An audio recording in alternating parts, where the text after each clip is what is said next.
नमस्ते दोस्तों। डर की सच्ची दास्तान में मैं आपकी दोस्त आपका फिर से स्वागत करती हूँ। आज जो कहानी आपको सुनाने वाली हूँ यह शिमला की है। यह कहानी उन 4 दोस्तों की है जिसके साथ कुछ ऐसी घटना घटी जिसने उनका पूरा जीवन ही बदल दिया। आइए जानते हैं कि ऐसा क्या हुआ था। मुंबई शहर की रहने वाली प्रिया शर्मा अपने दोस्तों के साथ रवि, साहिल और विजय के साथ शिमला जाने का प्लान बनाती है। वो सब शिमला जाने के लिए बस में बैठ गए। कुछ ही देर में प्रिया सो गई। अचानक प्रिया की नींद खुली तो उसने देखा कि बस में कोई नहीं था। बस का ड्राइवर भी नहीं था। बस अपने आप चल रही थी। उनके सारे दोस्त भी बस में नहीं थे। यह सब देखकर डर के मारे प्रिया जोर जोर से चिल्लाने लगी। अचानक उसे लगा कि कोई उसके पीछे खड़ा है। जब उसने पीछे मुड़कर देखा तो वहां एक स्त्री बैठी थी। उस स्त्री का चेहरा जला हुआ था। ऐसा लग रहा था कि किसने उसके चेहरे पर एसिड फेंका हो। ऐसा भयंकर चेहरा देखकर प्रिया चिल्लाना शुरू कर दी और अचानक प्रिया की नींद उड़ गई।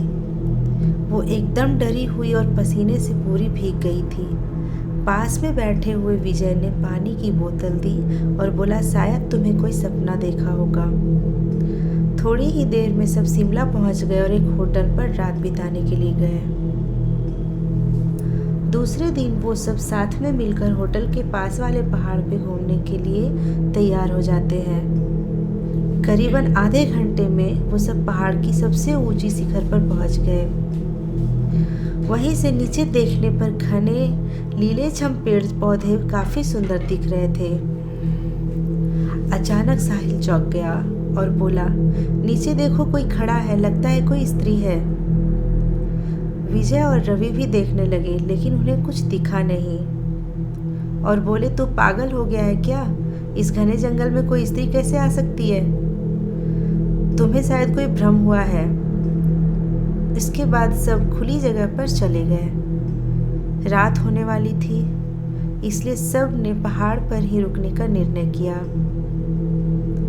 इसलिए उन सब ने वहां पर ही तंबू लगाया और खाने पीने का सामान बाहर निकाला। प्रिया की बैग तंबू से बाहर थी इसलिए वह लेने के लिए बाहर गई तो वहां पर उसे किसी की आवाज सुनाई दी। प्रिया उस आवाज की ओर अपनी नजर घुमा ही लेती कि तभी उसने 3 आदमी को आते देखा। उनके साथ में धारदार हथियार देख प्रिया डर जाती है और दौड़ के तंबू के अंदर चली जाती है।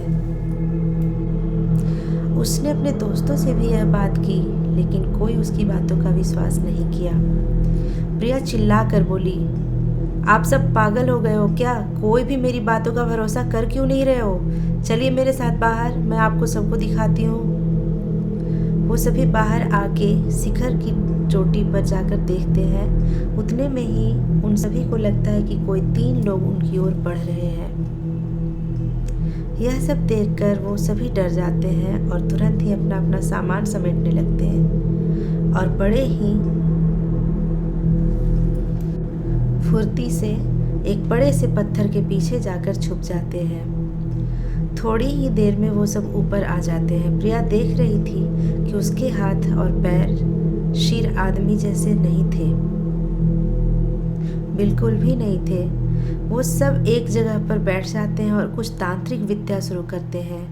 उनमें से एक आदमी अपनी हाथों की उंगली को काट देता है लेकिन अंधेरे की वजह से उन्हें कुछ भी ठीक से दिखाई नहीं दे रहा था। अचानक उन चारों ने देखा कि एक औरत उन आदमियों के बीच में आके लेट जाती है। कोई नहीं जानता कि आखिर वो औरत कहाँ से पहुंची और कैसे। प्रिया ने कहा, मुझे कुछ समझ नहीं आ रहा है, आखिर यह सब हो क्या रहा है? मुझे बहुत डर भी लग रहा है।